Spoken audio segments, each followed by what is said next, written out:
Hi everyone, welcome back to my channel. Today's video is going to be a disappointing products video. I like to do these about once a year or so just to quickly share products that didn't really work out, products I think you should save your money on. When consumers have so much choice these days, I think the negative reviews are helpful. I also have a playlist linked down below with all of my disappointing products videos I've done to date. I feel like a lot of bloggers don't do this type of video. You don't really rack up a lot of affiliate link sales recommending products not to buy because nobody's gonna buy them. So I do this because I don't want you to waste your money on products that are just subpar, you know what I mean? If you'd like to see the products I've been recently disappointed by, go ahead and keep watching.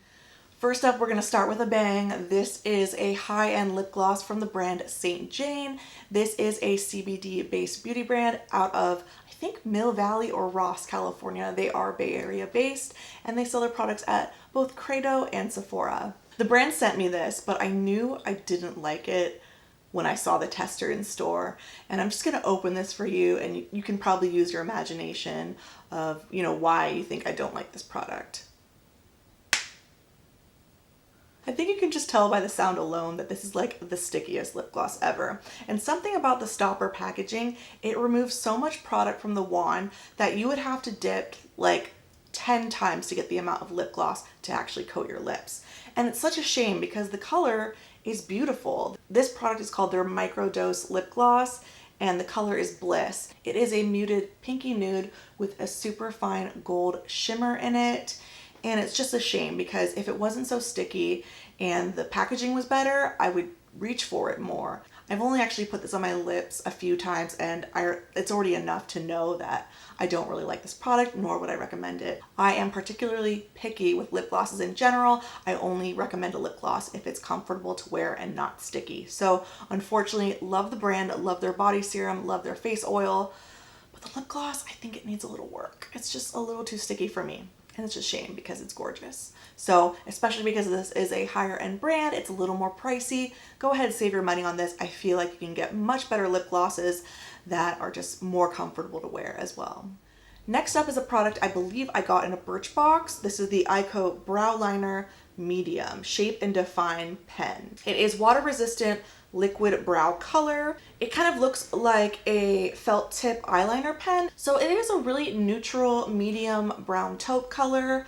My problem with this is that in my brows it looked whack. It just made my brows look way too blocky and like fake looking. And the other weird side effect I had from using this was I got like whiteheads in my brows. It was disgusting. I am very diligent with my skincare routine and remove my makeup at night, and I was just shocked that I was starting to get whiteheads inside my brows. It was disgusting, and it was just enough for me to say, I'm out. For that reason, I'm out. I'm not saying it's gonna cause you to have whiteheads in your brows, but I don't know, it was just really weird. Just really weird. They were kind of like almost like cystic and a little bit painful too. So no. Next up is another product I got in my Birchbox. This is the Aero Boost Color Enhancing Lip Balm.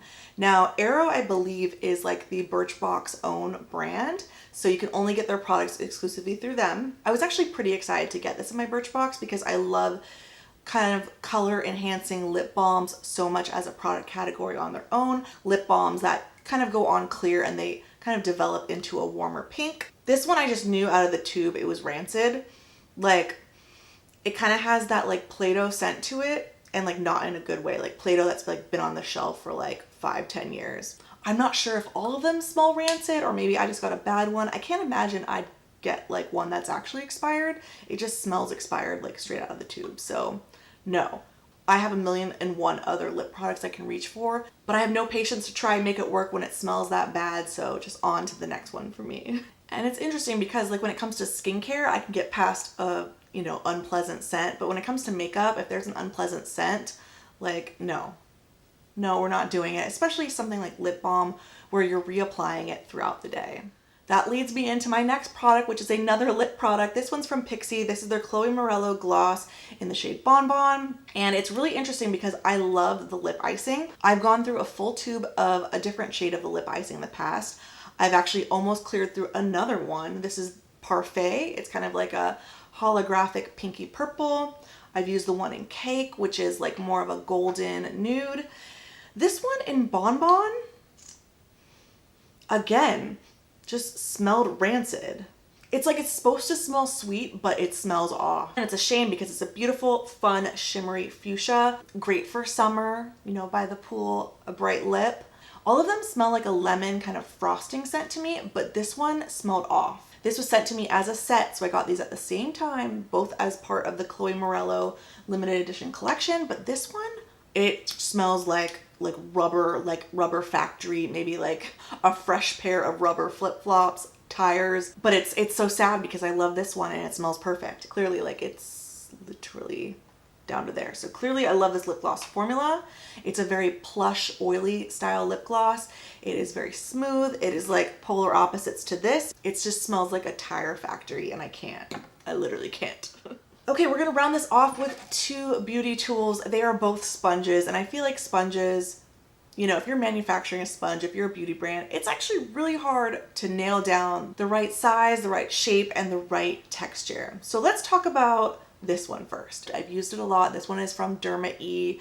This is traditionally, I think a lot of people know them as a skincare brand, but they do have hair care, and I think they're like starting to slowly branch out into makeup. Unfortunately, the sponge was not it for me. The texture is just way too firm. And firmness is a problem in two different capacities. Like, it's too firm to blend out. When a sponge is too firm, it kind of defeats the overall point of using a sponge in the first place, which is to get an airbrush flawless look. The firmness doesn't really place the product down. It picks it up as you're placing it down, moves stuff around. It just doesn't apply as well as, say, the classic Beauty Blender or the Real Techniques complexion sponge, which, you know, both of those are two of my favorites. And the second reason that a firm sponge is not ideal is that it's really hard to rinse clean. I feel like the product really gets caked in there and you can't really rinse it out or clean it in between uses as well as like a more porous, soft, bouncy sponge would. This one I use today, the Real Techniques sponge, I've gone through like lots of these over the years. I don't want to say hundreds because it's definitely not hundreds, but it's more than dozens.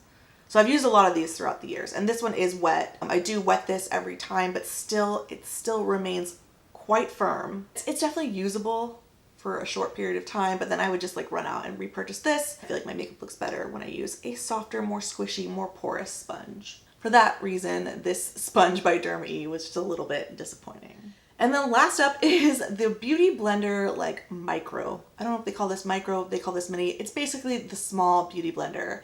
And I've had a few of these lying around from like years and years ago, like different PR packages. I bought even a set at IMATS that came with like different beauty blender sizes. I was never inspired to use these, but what I decided to do is put this in my travel makeup bag because, you know, it's smaller, easier to carry on the go. Feeling like Zoolander, like what is this? A makeup sponge for ants. Like, it is so small, and when you use this for your complexion, which is usually what I use a sponge for, I use it for, you know, my face makeup, foundation, CC cream, whatever, you just end up getting more of it on your hands than you do your face because this is so small and your fingertips obviously take up such a big surface area on the sponge. Yes, like you could argue, oh, you're only supposed to use it for like those precision areas. I feel like it's just more messy than it's worth the trouble. Obviously with this, you're still getting that like corner, so you can get those precision areas. Like I have these sitting around at the bottom of my little makeup sponge holder on my desk, and I just know I'm never gonna use them. And it's sad because they're just so cute and I have a few of them. But I just feel like it's every time I use this, it's disappointing because I get makeup everywhere and it just takes so much longer. If you're a fan of these, can you let us know in the comments down below, like how you use them, what's your favorite way to use them, why you like them. I just feel like the mini sponges are just not for me. All right, friends, so that is a wrap for all of the products that have recently disappointed me. Products I just don't think are worth the money. Products that I can easily name like 100 alternatives to. When it comes to lip gloss, like go with Shades by Shan, Buxom.